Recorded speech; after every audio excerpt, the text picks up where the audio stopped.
حضرت جریر رحمت اللہ علیہ کہتے ہیں کہ ابو موسیٰ رضی اللہ تعالیٰ عنہ کے ساتھ جہاد میں ایک آدمی تھا۔ اس لڑائی میں مسلمانوں کو بڑا مال غنیمت حاصل ہوا۔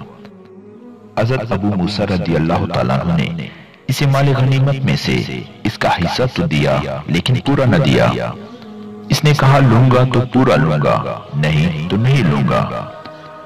حضرت ابو موسیٰ رضی اللہ تعالیٰ عنہ نے اسے 20 کوڑے مارے اور اس کا سر منڈا دیا۔ وہ اپنا بال جمع کر کے حضرت عمر رضی اللہ تعالیٰ عنہ کے پاس لے گیا۔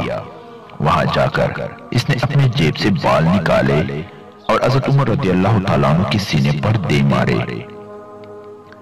حضرت عمر رضی اللہ تعالیٰ عنہ نے پوچھا تمہیں کیا ہوا؟ اس نے اپنا سارا قصہ سنا دیا۔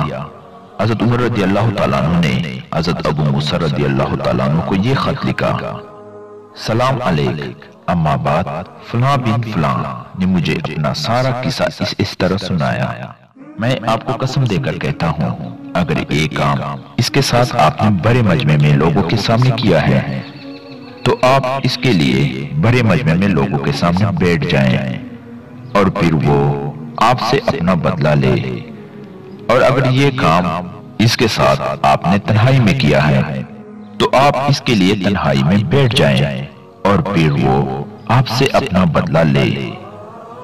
چنانچہ جب حضرت ابو موسیٰ رضی اللہ تعالیٰ عنہ کو یہ خط ملا تو وہ بدلہ دینے کے لیے اس آدمی کے سامنے بیٹھ گئے۔ اس پر اس آدمی نے کہا میں نے ان کو اللہ کے لیے معاف کر دیا۔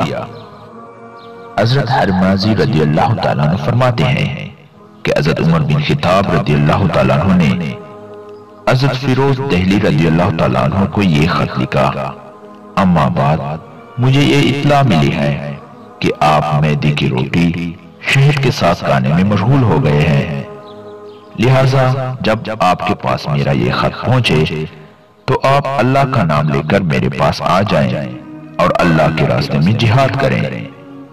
چنانچہ حضرت فیروز رضی اللہ تعالیٰ عنہ خط ملتے ہی مدینہ آ گئے۔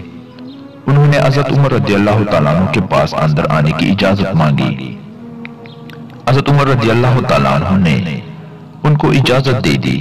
وہ اندر جانے لگے تو ایک قریشی نوجوان بھی اندر جانے لگا جس سے ان کا راستہ تنگ ہو گیا۔ انہوں نے اس قریشی کے ناک پر اس زور سے تھپڑ مارا کہ خون نکل آیا۔ وہ قریشی نوجوان اسی حالت میں حضرت عمر رضی اللہ تعالیٰ عنہ کے پاس اندر چلا گیا کہ اس کے ناک سے خون بہہ رہا تھا۔ حضرت عمر رضی اللہ تعالیٰ عنہ نے اس نوجوان سے پوچھا تمہارے ساتھ یہ کس نے کیا ہے؟ اس نے کہا حضرت فیروز رضی اللہ تعالیٰ عنہ نے، اور وہ اس کے ساتھ دروازے پر ہی ہیں۔ حضرت عمر رضی اللہ تعالیٰ عنہ نے حضرت فیروز رضی اللہ تعالیٰ عنہ کو اندر آنے کی اجازت دی۔ وہ اندر آ گئے۔ حضرت عمر رضی اللہ تعالیٰ عنہ نے کہا اے فیروز یہ کیا ہے؟ حضرت فیروز رضی اللہ تعالیٰ عنہ نے کہا اے امیر المومنین، ہم نے کچھ عرصہ قبل ہی بادشاہت چھوڑی ہے جس کا اثر ابھی ہماری طبیعتوں میں باقی ہے۔ بات یہ ہوئی آپ نے مجھے خط بیچ کر بلوایا، اسے آپ نے کوئی خط نہیں لکھا، اور اجازت مانگنے پر آپ نے مجھے تو اندر آنے کی اجازت دی۔ اس نے نہ اجازت مانگی اور نہ آپ نے اسے اجازت دی۔ اس نے قاعدے کے خلاف کرتے ہوئے بلا اجازت مجھ سے پہلے میری اجازت سے فائدہ اٹھاتے ہوئے اندر داخل ہونا چاہا۔ اس پر مجھے غصہ آ گیا، اس لیے مجھ سے یہ حرکت سرزد ہو گئی جو یہ آپ کو بتا رہا ہے۔ حضرت عمر رضی اللہ تعالیٰ عنہ نے کہا آپ کو بدلہ دینا ہوگا۔ حضرت فیروز رضی اللہ تعالیٰ عنہ نے پوچھا کیا بدلہ ضرور دینا پڑے گا؟ حضرت عمر رضی اللہ تعالیٰ عنہ نے کہا ہاں ضرور دینا پڑے گا۔ حضرت فیروز رضی اللہ تعالیٰ عنہ گھٹنوں کے بل بدلہ دینے کے لیے بیٹھ گئے اور وہ نوجوان بدلہ لینے کے لیے کھڑا ہو گیا۔ حضرت عمر رضی اللہ تعالیٰ عنہ نے اس سے کہا اے نوجوان ذرا ٹہرنا، میں تمہیں وہ بات سناتا ہوں جو میں نے حضور صلی اللہ علیہ وآلہ وسلم سے سنی ہے۔ ایک دن صبح کے وقت میں نے حضور صلی اللہ علیہ وآلہ وسلم کو یہ فرماتے ہوئے سنا کہ جھوٹے نبی اسود انسی کو آج رات قتل کر دیا گیا ہے اور اس کو اللہ کے نیک بندے فیروز دیلمی نے قتل کیا ہے۔ جب تم نے ان کے بارے میں حضور صلی اللہ علیہ وآلہ وسلم کو یہ حدیث سن لی ہے تو کیا اس کے بعد بھی تم ان سے بدلہ لینا چاہتے ہو؟ اس نوجوان نے کہا، جب آپ نے ان کے بارے میں مجھے حضور صلی اللہ علیہ وآلہ وسلم کی یہ حدیث سنائی ہے تو میں نے ان کو معاف کر دیا ہے۔ حضرت فیروز رضی اللہ تعالیٰ عنہ نے کہا، میں نے اپنی غلطی کا اعتراف کر لیا اور اس نے خوشی خوشی مجھے معاف کر دیا، تو کیا اس کے بعد میں اپنی اس غلطی پر اللہ کے پکڑ سے بچ جاؤں گا؟ حضرت عمر رضی اللہ تعالیٰ عنہ نے کہا، ہاں۔ اس پر حضرت فیروز رضی اللہ تعالیٰ عنہ نے کہا، میں آپ کو اس بات پر گواہ بناتا ہوں کہ میری تلوار، میرا گھوڑا، میرے مال میں سے 30,000 اس نوجوان کو ہدیہ ہے۔ حضرت عمر رضی اللہ تعالیٰ عنہ نے کہا، اے قریشی، تم نے معاف کر کے ثواب بھی لے لیا اور تم کو اتنا مال بھی مل گیا۔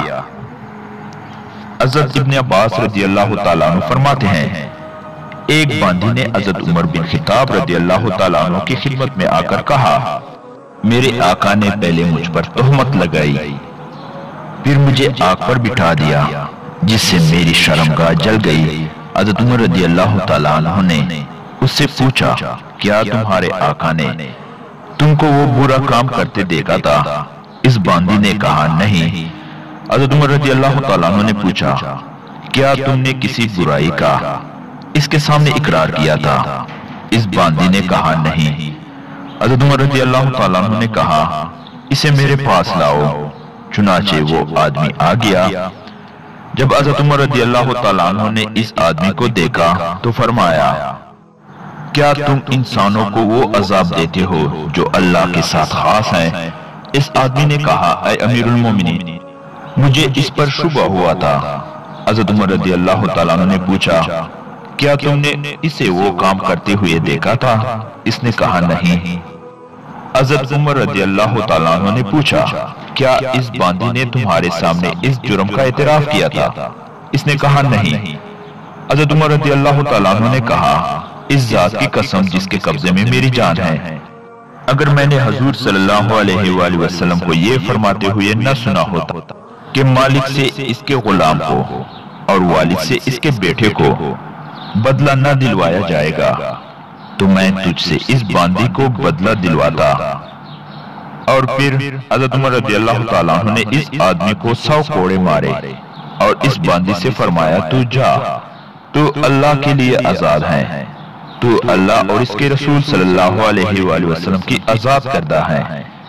میں گواہی دیتا ہوں کہ میں نے حضور صلی اللہ علیہ وآلہ وسلم کو یہ فرماتے ہوئے سنا کہ جسے آگ میں جلایا گیا، جس کی شکل آگ سے جلا کر بگاڑی گئی، وہ آزاد ہیں اور وہ اللہ اور اس کے رسول صلی اللہ علیہ وآلہ وسلم کا آزاد کردہ ہے۔ امید ہے دوستو آپ حضرت عمر فاروق رضی اللہ تعالیٰ عنہ کے عدل و انصاف سے متاثر ہوئے نہیں رہ سکتے۔